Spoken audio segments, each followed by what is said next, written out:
17세가 넘으면 남은 시간이 얼마나 될지 궁금했던 적 있으신가요? 매년 더욱 소중하게 느껴지고 사실 여러분의 몸은 이미 얼마나 오래 살 수 있을지에 대한 미묘한 신호를 보내고 있습니다.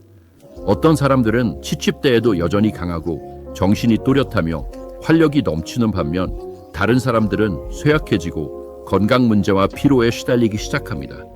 이러한 차이는 종종 몇 가지 핵심적인 징후, 즉 미래를 엿볼 수 있는 강력한 지표에 있습니다. 이 비디오에서는 70세 이후 얼마나 오래 살 수 있을지 예측하는 과학적으로 입증된 7가지 징후를 공개합니다. 이는 추측이나 미신이 아니라 장수하고 건강한 삶을 사는 사람들에게서 연구자들과 의사들이 관찰한 실제 패턴을 기반으로 합니다. 이 비디오가 끝날 때쯤이면 여러분 자신의 몸과 생활 방식에서 무엇을 찾아봐야 할지, 그리고 더 중요한 것은 더 오래 살고 더 건강하게 지낼 가능성을 극대화하기 위해 무엇을 할 수 있는지 정확히 알게 될 것입니다. 시작하기 전에 이 비디오가 마음에 드셨다면 좋아요를 눌러주시면 감사하겠습니다. 노년의 지혜를 계속 전파하는 데 도움이 될 것입니다. 아직 구독하지 않으셨다면 구독하시고 알림 설정을 켜서 비디오를 놓치지 않도록 하는 것을 추천합니다. 이 비디오가 마음에 드셨다면 댓글로 1번을, 마음에 들지 않으셨다면 0번을 남겨주시면 더 나은 비디오를 만드는 데 참고하겠습니다. 자, 이제 시작해볼까요? 징후 1. 걷는 속도. 장수의 핵심 지표에 대해 생각할 때 대부분의 사람들은 유전, 직단 또는 병력에 집중합니다. 이러한 요인들이 부인할 수 없을 정도로 중요하지만 70세 이후 얼마나 오래 살 수 있을지에 대한 놀랍도록 간단하면서도 강력한 예측 변수가 하나 더 있습니다. 바로 걷는 속도입니다. 그렇습니다. 걷는 속도처럼 일상적인 것이 전반적인 건강, 회복력, 심지어 기대 수명에 대한 중요한 통찰력을 제공할 수 있습니다. 연구에 따르면 꾸준하고 적당하거나 빠른 걷기 속도를 유지하는 노인들은 나이가 들면서 속도가 현저히 느려지는 사람들에 비해 더 오래 살고 더 높은 삶의 질을 누리는 경향이 있습니다. 걷는 속도는 단순한 이동 능력이 아니라 근력, 관절 건강, 심혈관 지구력, 심지어 인지 기능까지 반영합니다. 다시 말해 얼마나 빨리 걷는지는 종종 신체가 얼마나 잘 노화하고 있는지에 대한 반영입니다. 이를 이해하기 위해 75세인 조와 프랭크라는 두 남자를 상상해 봅시다. 조는 매일 아침 산책하는 것을 중요하게 생각합니다. 그의 걸음걸이는 힘차고 균형이 잡혀 있으며 자세는 곧고 자신감 있게 움직입니다. 길을 건너거나 계단을 오르거나 친구들과 보조를 맞출 때 주저하지 않습니다. 걷는 것은 그에게 쉽고 피로감을 거의 느끼지 않습니다. 반면에 프랭크는 한때 매우 활동적이었지만 지난 몇 년 동안 점차 속도가 느려졌습니다. 걸을 때 그의 발걸음은 짧고 속도는 불규칙하며 때로는 숨이 가빠지는 것을 느낍니다. 그는 가능한 한 계단을 피하고 적당한 거리를 걸을 때도 더 오래 쉬며 다른 사람들과 보조를 맞추는 데 어려움을 겪습니다. 주의하지 않으면 때때로 발이 불안정하다고 느낍니다. 조의 걷는 속도는 그의 신체가 여전히 효율적으로 기능하고 있음을 시사하는 반면 프랭크의 눈에 띄는 속도 저하는 건강 악화의 초기 경고 신호일 수 있습니다. 느리거나 불안정한 걸음걸이는 단순한 노화의 불가피한 부분이 아니라 근본적인 건강 문제에 대한 적신호일 수 있습니다. 근육 약화, 혈액순환 불량, 관절 경직, 심지어 초기 단계의 치매나 파킨슨병과 같은 신경학적 질환 모두 걷는 속도 감소에 기여할 수 있습니다. 다리가 약해지면 온몸의 안정성과 지구력이 떨어집니다. 걷기가 더 어려워질수록 활동량이 줄어들 가능성이 높아지고 이는 근력 감소와 전반적인 건강 악화라는 악순환으로 이어질 수 있습니다. 좋은 소식은 걷는 속도는 적극적으로 개선할 수 있다는 것입니다. 속도가 느려졌다고 느꼈다면 무시하지 말고 조치를 취할 기회로 여기십시오. 동네 주변이나 집안에서 짧은 산책이라도 매일 더 많은 움직임을 통합하는 것부터 시작하십시오. 근력 운동, 균형 운동, 유연성 운동은 이동성을 유지하고 낙상을 예방하는 데 도움이 될 수 있습니다. 엘리베이터 대신 계단을 이용하거나 더 자주 일어나 스트레칭을 하거나 간단한 다리 운동을 하는 것과 같은 작은 노력들이 걸음걸이를 힘차고 꾸준하게 유지하는 데 큰 차이를 만들 수 있습니다. 궁극적으로 삶을 헤쳐나가는 속도는 말 그대로 얼마나 오래 움직일 수 있을지에 대해 많은 것을 말해줍니다. 따라서 걷는 속도에 주의를 기울이십시오. 장수를 확인하는 가장 간단하고도 명확한 방법 중 하나이며 작은 변화만으로도 앞으로 몇 년 동안 강하고 독립적이며 활동적인 상태를 유지할 수 있습니다. 징후 2. 악력. 믿기 어렵겠지만 여러분의 악수는 미래의 건강에 대해 생각보다 훨씬 많은 것을 드러낼 수 있습니다. 과학 연구는 악력이 특히 노인들에게 전반적인 활력에 가장 신뢰할 수 있는 지표 중 하나임을 일관되게 보여주었습니다. 강하고 꾸준한 악력은 잘 유지된 근육량, 좋은 혈액순환, 적절하게 기능하는 신경계를 시사하며 이는 나이가 들면서 활동적이고 독립적인 상태를 유지하는 데 필수적인 요소입니다. 반대로 악력 약화는 근력 감소, 허약함, 심지어 심혈관 질환 및 이동성 감소를 포함한 만성 건강 상태의 위험 증가에 대한 조기 경고 신호일 수 있습니다. 예를 들어 78세인 로버트는 항상 그의 굳건한 악수를 자랑스럽게 여겼습니다. 이는 그의 활동적인 생활 방식을 반영합니다. 그는 가벼운 역도, 규칙적인 산책, 근육을 계속 움직이게 하는 활동을 습관적으로 합니다. 그는 병뚜껑을 열거나 식료품 봉투를 들거나 집안 물건을 드는데 어려움을 겪은 적이 없습니다.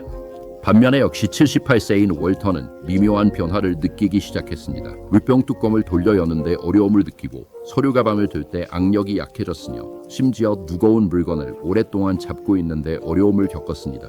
그는 처음에는 이를 노화의 정상적인 부분, 즉 불가피한 것으로 치부했습니다. 그가 깨닫지 못한 것은 그의 약해지는 악력이 점진적인 근육 손실을 알리는 적신호였으며 방치하면 허약함, 낙상 위험 증가, 심지어 수명 단축으로 이어질 수 있다는 것입니다. 여러분의 손은 단순히 잡는 도구가 아니라 신체의 전반적인 근육 건강을 반영하는 중요한 지표입니다.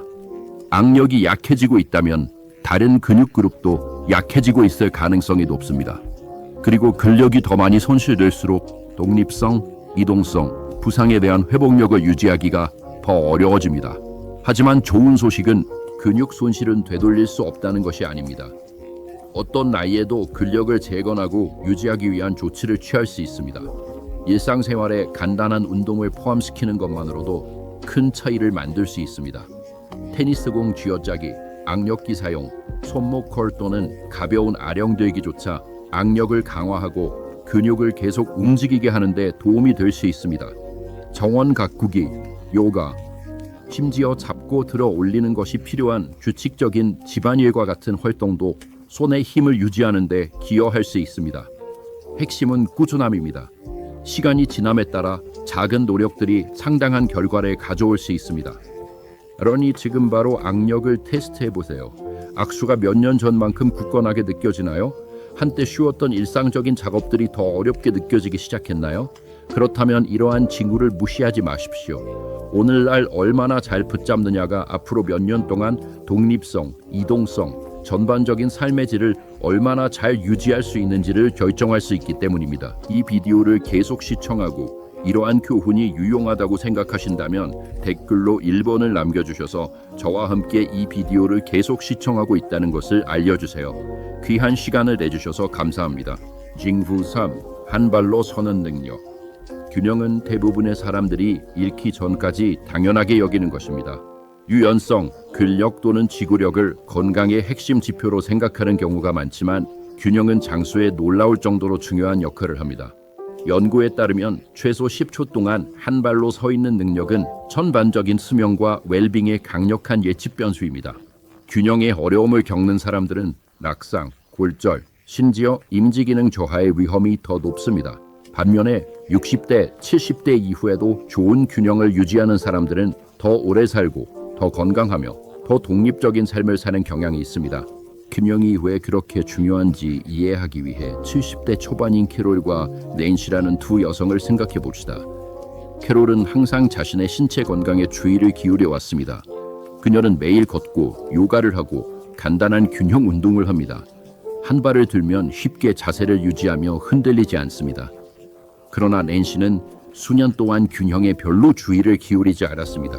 그녀가 같은 한발서기 테스트를 시도하면 즉시 흔들리고 불안정함을 느끼며 주변의 의자를 붙잡아야 합니다. 처음에는 이 차이가 큰 문제가 아닌 것처럼 보일 수 있습니다. 결국 약간의 불안정함은 단순한 노화의 정상적인 부분이 아닐까요? 반드시 그렇지는 않습니다. 맨 씨가 깨닫지 못한 것은 균형을 유지하는 데 어려움을 겪는 것이 단순한 불편함 이상이라는 것입니다. 그것은 경고 신호입니다. 균형 불량은 종종 근육 약화, 반사신경 둔화, 심지어 뇌기능 저하를 나타내며 이 모든 것이 심각한 낙상 위험을 증가시킵니다. 특히 노인의 경우 한 번의 낙상은 장기적인 이동성 문제, 입원, 독립성 상실로 이어질 수 있습니다. 그렇다면 왜 나이가 들면서 균형이 저하될까요? 그 답은 근육, 신경계, 뇌 사이의 복잡한 협응에 있습니다. 나이가 들면서 근력, 관절 유연성, 뇌의 기능에 자연스러운 변화가 일어나고 이 모든 것이 균형에 영향을 미칩니다. 그러나 생활 방식도 중요한 역할을 합니다. 앉아서 생활하는 습관, 코어 근력 부족, 특정 약물 복용조차 발을 안정적으로 유지하는 것을 더 어렵게 만들 수 있습니다. 좋은 소식은 균형은 단순히 잃어버리는 것이 아니라 연습을 통해 개선할 수 있다는 것입니다. 갑자기 방향을 틀 때 더 불안정하게 느껴지거나 넘어질 뻔하거나 벽이나 가구를 붙잡고 지탱해야 한다고 느꼈다면 지금이 조치를 취해야 할 때입니다. 간단한 매일 운동이 큰 차이를 만들 수 있습니다. 한 번에 10-25초 동안 한 발로 서 있거나 발 뒤꿈치부터 발끝까지 일직선으로 걷거나 해극권이나 요가와 같은 부드러운 움직임을 연습해 보세요. 이러한 작은 습관들은 근력을 강화하고 협응력을 향상시키며 심지어 뇌 기능까지 향상시킬 수 있습니다. 지금 바로 자신을 테스트해 보세요. 일어나서 한 발을 들고 균형을 잃지 않고 10초 동안 자세를 유지할 수 있는지 확인해 보세요. 어렵다면 걱정하지 마세요. 하지만 무시하지도 마세요. 균형 운동을 일찍 시작할수록 앞으로 몇 년 동안 자신감 있게 움직이고 독립적인 상태를 유지하는데 더 잘 대비할 수 있을 것입니다. 징후 4. 수면 패턴. 밤에 잠자는 방식은 아침에 얼마나 잘 쉬었는지에 대한 단순한 척도 이상입니다. 그것은 전반적인 건강과 장수의 중요한 지표입니다. 수면은 손상된 세포를 치유하고 호르몬을 조절하고 면역 체계를 강화하는 신체의 시간입니다. 또한 독소를 제거하고 기억을 처리하는 데 도움을 주어 뇌 기능에 중요한 역할을 합니다. 수많은 연구에서 규칙적이고 양질의 수면을 유지하는 70세 이상 개인은 더 오래 살고 더 건강한 삶을 사는 경향이 있는 반면 불규칙하거나 질이 낮은 수면 패턴으로 어려움을 겪는 사람들은 인지기능 저하, 심장 질환 및 면역력 약화의 위험이 더 높다는 것을 보여주었습니다. 10대 중반인 헨리와 빌이라는 두 남자를 비교해 봅시다. 헨리는 수년 동안 꾸준한 수면 습관을 유지해왔습니다. 그는 매일 밤 같은 시간에 잠자리에 들고 약 7시간 동안 잠을 자고 상쾌하고 정신이 맑은 상태로 일어납니다. 그의 몸은 자연스러운 리듬을 따르기 때문에 장기와 뇌가 최적으로 기능할 수 있습니다. 그 결과 그는 하루 종일 활동적이고 정신이 또렷하며 활력이 넘칩니다. 반면에 빌은 수년 동안 수면 문제로 어려움을 겪었습니다. 그는 종종 잠자리에 누워 뒤척이고 밤에 여러 번 깨어나며 때로는 다시 잠들기 어려워합니다. 어떤 날 밤에는 5시간도 채 못 자는 날도 있습니다. 시간이 지남에 따라 그 영향이 나타나기 시작합니다. 그는 잦은 뇌안개, 기분 변화, 낮 동안의 피로를 경험합니다. 그의 혈압은 변동하기 시작하고 면역 체계는 약해지고 심지어 반사신경도 느려집니다. 그는 처음에는 이러한 증상을 노화의 정상적인 부분으로 치부했지만 이는 수면 부족으로 인해 유발된 더 깊은 건강 문제의 경고 신호입니다. 밤에 자주 깨거나 잠들기 어렵거나 침대에 몇 시간을 누워 있었는데도 피곤함을 느낀다면 무시하지 마십시오. 여러분의 몸이 여러분에게 무언가를 말하려 하는 것입니다. 수면 부족은 높은 스트레스 수준, 좋지 않은 식습관, 앉아서 생활하는 습관 또는 수면 무호흡증과 같은 근본적인 건강 상태를 포함한 다양한 요인으로 인해 발생할 수 있습니다. 방치하면 이러한 문제들은 노화 과정을 가속화하고 심각한 질병의 위험을 증가시킬 수 있습니다. 좋은 소식은 몇 가지 간단하지만 효과적인 조정을 통해 수면의 질을 향상시킬 수 있다는 것입니다. 취침 전 화면 사용 시간을 줄이십시오. 기기의 블루라이트는 멜라토닌 생성을 방해할 수 있습니다. 책을 읽거나 명상을 하는 것과 같은 편안한 밤 시간 루틴을 만들어 몸에게 휴식 시간임을 알리십시오. 아침 햇빛에 노출되면 수면 주기를 조절하는 데 도움이 될 수 있으며 취침 전 과식, 카페인, 알코올 섭취를 피하면 수면 방해를 예방할 수 있습니다. 침실 환경을 더 시원하고 어둡게 만드는 것과 같은 작은 변화조차 훨씬 더 나은 수면으로 이어질 수 있습니다. 수면은 단순히 쉬는 것이 아니라 신체가 스스로를 치유하고 회복하는 데 필요한 시간을 두는 것입니다. 최근 몇 년 동안 수면 패턴이 바뀌었거나 일어나서도 지치고 무기력함을 느낀다면 조치를 취해야 할 때입니다. 여러분의 미래 건강은 오늘날 얼마나 잘 쉬느냐에 달려 있습니다. 이 비디오를 계속 시청하고 이러한 교훈이 유용하다고 생각하신다면 댓글로 2번을 남겨주셔서 저와 함께 이 비디오를 계속 시청하고 있다는 것을 알려주세요. 귀한 시간을 내주셔서 감사합니다. 징후 5. 식욕과 식습관. 10세 이후의 식습관은 전반적인 건강과 장수의 가장 강력한 지표 중 하나입니다. 건강한 식욕과 균형 잡힌 식단을 유지하는 것은 신체를 강하게 유지하고 면역 체계를 튼튼하게 유지하며 에너지 수준을 안정적으로 유지하는 데 중요합니다. 반대로 갑작스러운 식욕 변화, 불규칙한 식습관 또는 음식에 대한 지속적인 관심 부족은 노화를 가속화하고 심각한 합병증을 유발할 수 있는 근본적인 건강 문제의 경고 신호일 수 있습니다. 11호세인 마가렛과 수잔이라는 두 여성을 생각해 봅시다. 마가렛은 항상 음식을 좋아했고 70대에도 균형 잡힌 식사를 준비하고 즐겨 먹습니다. 그녀는 식단에 신선한 과일, 채소, 살코기 단백질, 통곡물을 포함하여 신체가 필요한 영양소를 섭취하도록 합니다. 그녀는 식사 시간을 고대하고 꾸준한 체중을 유지하며 하루 종일 활력을 느낍니다. 이러한 꾸준한 영양 공급은 그녀의 근육력, 신진대사, 인지 기능을 지원하여 활동적이고 독립적인 상태를 유지하는 데 도움이 됩니다. 반면에 수잔은 지난 1년 동안 식습관에 상당한 변화를 느꼈습니다. 그녀는 종종 식사를 거르고 예전만큼 배고픔을 느끼지 않으며 균형 잡힌 식사 대신 가공된 간식에 의존합니다. 그녀는 자신도 모르는 사이에 의도치 않게 체중이 감소했고 자주 피로감을 느낍니다. 그녀가 모르는 것은 그녀의 식욕 부진이 단순한 불편함 이상이라는 것입니다.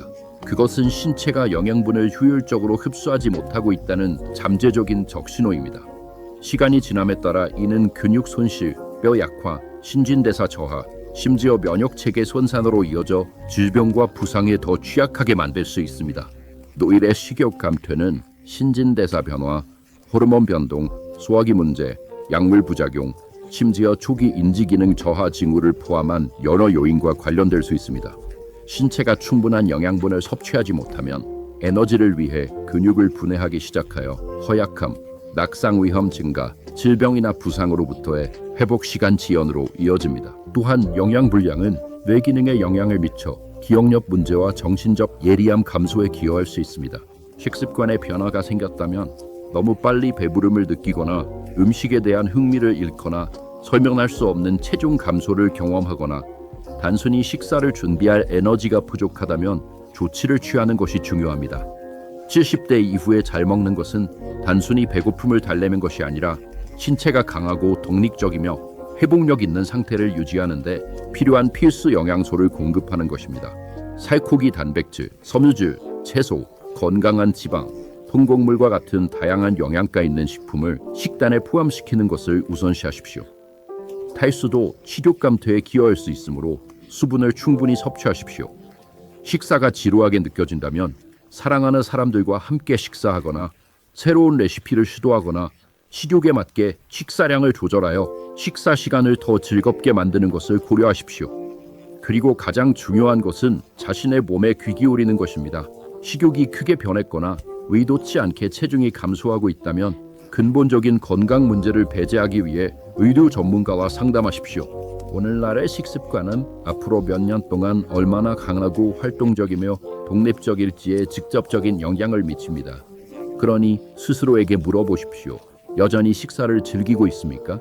신체에 필요한 영양분을 공급하고 있습니까? 아니면 식욕과 에너지 수준이 감소한 것을 보미트리습니까? 식습관에 주의를 기울이는 것은 나이가 들면서 건강과 활력을 유지하는 가장 강력한 방법 중 하나입니다. 이 비디오를 계속 시청하고 이러한 교훈이 유용하다고 생각하신다면 댓글로 3번을 남겨주셔서 저와 함께 이 비디오를 계속 시청하고 있다는 것을 알려주세요. 귀한 시간을 내주셔서 감사합니다. 징후 스트레스 관리 능력. 10세 이후 스트레스를 처리하는 방식은 장기적인 건강, 심지어 기대 수명에 대해 많은 것을 드러낼 수 있습니다. 스트레스는 단순한 감정적 부담 이상이며 신체에 심오한 물리적 영향을 미칩니다. 만성 스트레스는 면역 체계를 약화시켜 감염과 질병에 더 취약하게 만듭니다. 고혈압, 심장 질환, 뇌졸중의 위험을 높입니다. 또한 염증을 증가시키고 세포를 손상시키며 수명을 단축시켜 노화를 가속화할 수 있습니다.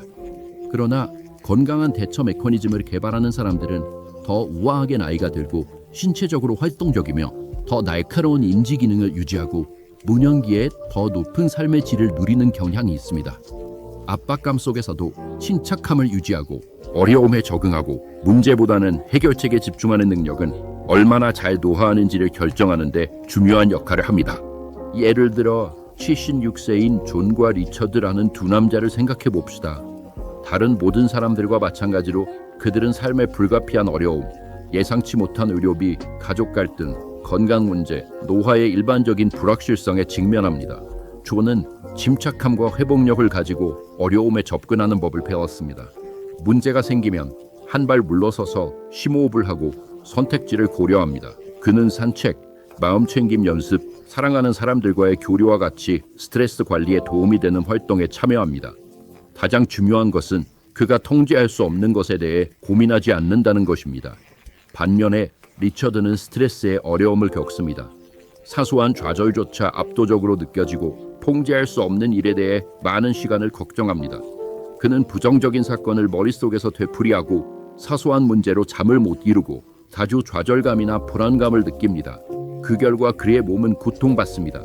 혈압은 계속 높고 수면의 질은 저하되며 신체적으로나 정신적으로 자주 지쳐 있습니다. 만성 스트레스의 영향은 단지 심리적인 것만이 아닙니다. 그것은 건강에 실제적이고 지속적인 영향을 미칩니다.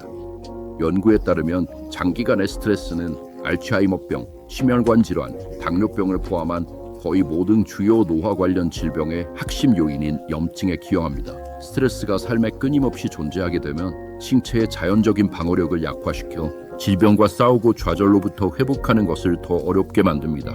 그렇다면 스트레스를 어떻게 처리합니까? 삶이 어려움을 던져줄 때 긴장을 풀고 재설정하고 균형 감각을 유지할 방법이 있습니까? 아니면 걱정, 좌절, 긴장의 악순환에 갇혀 있습니까? 좋은 소식은 스트레스 관리는 어떤 나이에도 배울 수 있는 기술이라는 것입니다.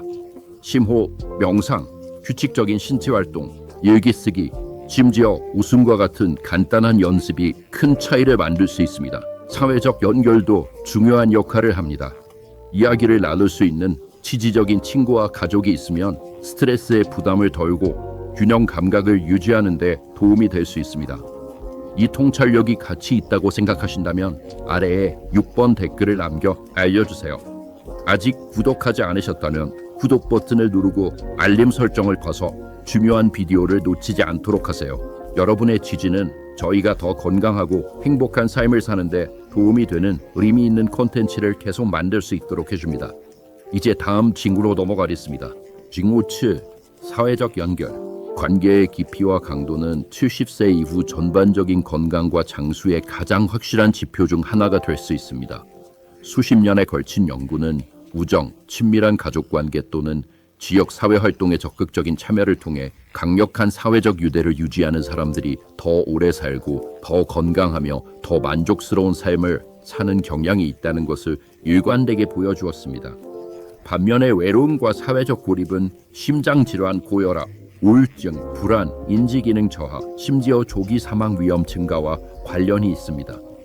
78세인 엘리너와 바바라라는 두 여성을 생각해 봅시다. 엘리너는 항상 관계 유지를 우선시해왔습니다. 그녀는 정기적으로 어린 시절 친구들에게 전화하고 매주 독서 클럽 모임에 참석하며 지역사회센터에서 자원봉사 활동에 적극적으로 참여합니다. 그녀는 자주 손주들을 방문하고 이웃들과 웃음 가득한 저녁 식사를 함께하며 자신을 걱정해주는 사람들이 있다는 사실에서 위안을 얻습니다. 그녀가 느끼는 연결감은 그녀에게 활동적이고 삶에 참여할 이유를 제공합니다. 반면에 바바라는 남편을 잃은 후 다른 사람들에게 연락하는 것이 어렵다는 것을 알게 되었고 이제 대부분의 날들을 혼자 보냅니다. 한때 친했던 친구들은 연락 부족으로 멀어졌고 자녀와 손주들이 그녀를 걱정하지만 그녀는 짐이 될까봐 전화하는 것을 주저합니다. 시간이 지날수록 그녀의 고립감은 커지고 그와 함께 기분도 저하됩니다. 그녀는 더 자주 피로감을 느끼고 신체 건강도 악화되기 시작합니다. 인간관계는 단순한 동반자 관계 이상입니다. 그것은 신체 건강에 직접적이고 심오한 영향을 미칩니다. 다른 사람들과 교류하면 뇌가 자극되고 스트레스 수준이 낮아지고 심지어 신체의 염증도 감소합니다. 의미 있는 사회적 상호작용은 행복과 웰빙을 촉진하는 호르몬 분비를 유발하는 반면 고립은 만성 스트레스로 이어져 면역 기능을 부정적으로 영향을 미치고 노화를 가속화할 수 있습니다. 혼자 보내는 시간이 늘어나거나 사회 활동을 피하거나 사랑하는 사람들에게 연락하는 것을 주저한다면 변화를 줄 때일 수 있습니다. 사회적으로 연결되어 있다는 것은 항상 사람들에게 둘러싸여 있어야 한다는 의미는 아닙니다. 그것은 양보다는 질에 관한 것입니다. 오랜 친구와 다시 연락하거나 클럽이나 취미 그룹에 가입하거나 자원봉사 활동에 참여하거나 단순히 가족 구성원에게 안부를 묻는 것을 습관화하는 것과 같은 작지만 의도적인 노력이 큰 영향을 미칠 수 있습니다. 심지어 한 번의 깊은 대화조차 정서적 영향을 공급하고 전반적인 웰빙을 향상시킬 수 있습니다. 오늘날 투자하는 관계는 단순한 기쁨과 동반자 관계를 가져다 줄 뿐만 아니라 더 길고 건강한 삶에 기여합니다. 연결은 사치품이 아니라 정신과 신체 모두에 필수적인 것입니다. 그러니 첫걸음을 내디디십시오. 친구에게 전화하고 사회 모임에 참석하고 동반자가 필요할 수도 있는 사람에게 연락하십시오. 당신의 미래의 모습은 당신에게 감사할 것입니다. 이제 70세 이후 얼마나 오래 살 수 있을지 예측하는 7가지 핵심 징후에 대해 배웠으니 잠시 시간을 내어 가장 눈에 띄었던 것이 무엇인지 생각해 보세요. 걷는 속도의 중요성이었나요? 강한 악력의 힘이었나요?